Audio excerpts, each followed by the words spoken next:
کیا آپ نے کبھی کسی کو دیکھا ہے جو بار بار کی وارننگز کے باوجود تباہی کے راستے پر چلتا رہا ہو؟ بالکل یہی کچھ شمالی سلطنت اسرائیل کے ساتھ ہوا۔ مرکزی پیغام بالکل واضح ہے۔ خدا کے خلاف مسلسل بغاوت بالآخر سزا کی طرف لے جاتی ہے۔ پھر بھی سزا کے دوران بھی خدا کی رحمت غیر متوقع جگہوں سے چمک سکتی ہے۔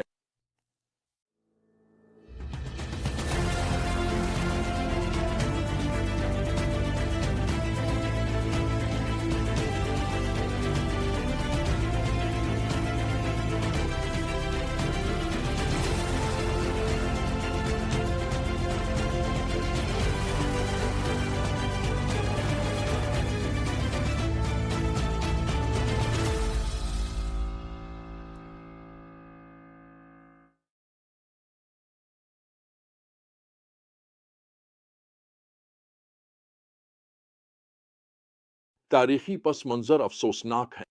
خدا کے بادشاہ احز نے بت پرستی اختیار کر لی تھی، یہاں تک کہ اس نے اپنے بچوں کو آگ میں قربان کر دیا۔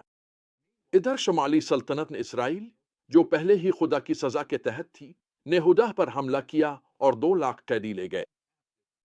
صورتحال بالکل ناامید نظر آتی تھی، لیکن پھر ایک حیرت انگیز واقعہ پیش آیا۔ اوید نامی ایک نبی نے فتح یاب شمالی فوج کو ایک چونکا دینے والا پیغام دیا۔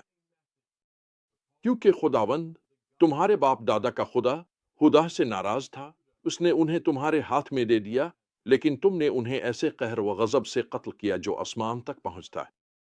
اس نے انہیں خبردار کیا کہ اگر وہ اپنے ہی اسرائیلی بھائیوں کو غلام بنائیں گے تو خدا کا شدید غضب ان پر نازل ہوگا۔ جو کچھ اس کے بعد ہوا وہ دکھاتا ہے کہ رحم و کرم اندھیرے ترین لمحوں میں بھی جنم لے سکتا ہے۔ افرائم کے رہنماؤں نے نبی کی بات سنی۔ انہوں نے نہ صرف قیدیوں کو آزاد کیا بلکہ انہیں کپڑے پہنائے، کھانے پینے کی چیزیں دیں، مرہم فراہم کی اور کمزوروں کو گدھوں پر سوار کر کے واپس بھیجا۔ یہ ہمدردی کا خوبصورت عمل تشدد اور سزا کے پس منظر میں نمایاں نظر آتا ہے، لیکن یہ رحم کا لمحہ اندھیرے چھا جانے سے پہلے کی آخری روشنی کی جھلک کی مانند تھا۔ یہ سایہ کی پیشگوئیاں اسرائیل کی روحانی حالت کی ایک ہوش ربا تصویر پیش کرتی ہیں۔ لوگ اب بھی غرور میں مبتلا تھے۔ جبکہ سزا قریب آ رہی تھی، وہ کہتے تھے اینٹیں گر گئی ہیں، لیکن ہم تراشے ہوئے پتھروں سے دوبارہ تعمیر کریں گے۔ خدا کی طرف عاجزی سے رجوع کرنے کے بجائے وہ اپنی طاقت سے بحالی کے دعوے کر رہے تھے۔ اس کے نتائج تباہ کن تھے۔ یہ سایہ ایک ایسی قوم کی تصویر کشی کرتا ہے جو خود کو کھا رہی ہے۔ ہر شخص اپنے ہی اولاد کے گوشت پر گزارا کرے گا۔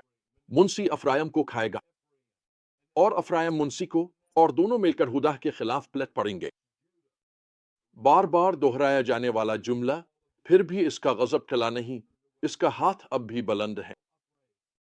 یہ خدا کے فیصلے کی حتمیت کو اجاگر کرتا ہے۔ یہ سایہ باب 17 میں دمشق کے خلاف پیشگوئی ظاہر کرتی ہے کہ تباہی کس قدر مکمل ہوگی۔ شام اور اسرائیل دونوں کھنڈرات میں تبدیل ہو جائیں گے، صرف ایک چھوٹا سا باقی ماندہ حصہ بچے گا۔ جیسے فصل کے بعد چند زیتون کے دانے باقی رہ جاتے ہیں۔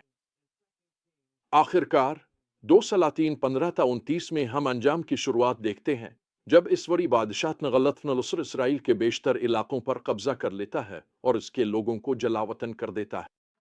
تاہم ان تاریک پیشگوئیوں میں بھی ہمیں امید کی جھلک ملتی ہے۔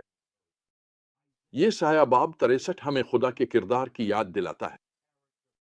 وہ نجات دینے میں قادر ہے اور رحم سے بھرپور ہے، رحم اور بے شمار مہربانیوں سے لبریز۔ نبی یاد دلاتا ہے کہ خدا ہمیشہ وفادار رہا ہے۔ ان کی ہر مصیبت میں وہ خود بھی دکھی ہوا، اور اس کی حضوری کے فرشتے نے انہیں بچایا۔ اپنی محبت اور رحم میں اس نے انہیں فدیہ دیا۔ تو ہم آج ان سچائیوں کو کیسے اپنائیں؟ سب سے پہلے ہمیں یہ تسلیم کرنا ہوگا کہ خدا کے خلاف مسلسل بغاوت کے نتائج ہوتے ہیں۔ جیسے اسرائیل کی بار بار خدا کو رد کرنے کی وجہ سے ان پر عدالت آئی، ویسے ہی ہم بھی اگر مسلسل خدا کی تنبیہات کو نظر انداز کریں گے تو اپنے فیصلوں کے نتائج بھگتنا ہوں گے۔ لیکن ہم یہ بھی دیکھتے ہیں کہ خدا کی رحمت غیر متوقع طریقوں اور جگہوں پر ظاہر ہو سکتی ہے۔ جیسے اس نے دشمنوں کے رہنماؤں کے ذریعے قیدیوں پر رحم دکھایا، ویسے ہی وہ آج بھی غیر متوقع ذرائع سے اپنا فضل ظاہر کر سکتا ہے۔ یہ سمجھنا مشکل ہے کہ خدا کی عدالت اور رحمت کہاں ایک دوسرے سے ملتی ہیں اور کیسے سخت نتائج حیرت انگیز فضل میں بدل سکتے ہیں۔ صرف خدا صرف خدا ہی تاریکی کو روشنی میں بدل سکتا ہے۔ لیکن ہمیں یہ بھی سمجھنا چاہیے کہ غرور ہمیں روحانی خطرے سے اندھا کر دیتا ہے۔ اسرائیل کا طشت پتھر سے دوبارہ تعمیر کرنے پر فخر کرنا یہ ظاہر کرتا ہے کہ ہم کس طرح اپنی اصل روحانی حالت کے بارے میں خود کو دھوکہ دے سکتے ہیں۔ اس کے بجائے ہمیں فروتنی اور خدا کی تنبیہات کے لیے حساسیت پیدا کرنی چاہیے۔ وہ رہنما جو عبید کی نبوتوں کو سنتے ہیں ہمیں دکھاتے ہیں کہ خدا کے کلام پر فوری اطاعت کے ساتھ کیسے رد عمل دینا چاہیے۔ مزید یہ کہ یہ عبارتیں ہمیں یاد دلاتی ہیں کہ خدا کی عدالت کبھی بھی اس کا آخری کلام نہیں ہوتی۔ جب وہ عدالت کا اعلان کرتا ہے تب بھی وہ اپنی قوم کو اپنی شفقت اور وفادار محبت کی یاد دلاتا ہے۔ ہم اسی خدا کی خدمت کرتے ہیں جو نجات دینے میں قادر ہے اور جو ہماری تکلیف کو اپنی تکلیف سمجھتا ہے۔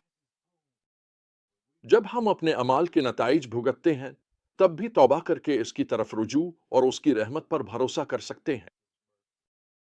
آخر کار ہم نے یہ سیکھا کہ قومی آفات اکثر روحانی وجوہات رکھتی ہیں۔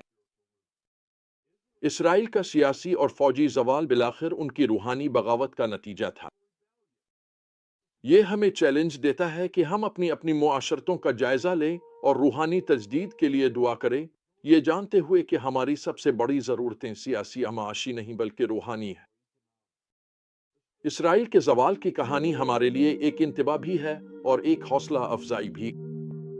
یہ ہمیں خدا کے خلاف مسلسل بغاوت کے خطرے سے خبردار کرتی ہے، لیکن یہ بھی دکھاتی ہے کہ خدا کی رحمت اندھیرے ترین حالات میں بھی راستہ بنا سکتی ہے۔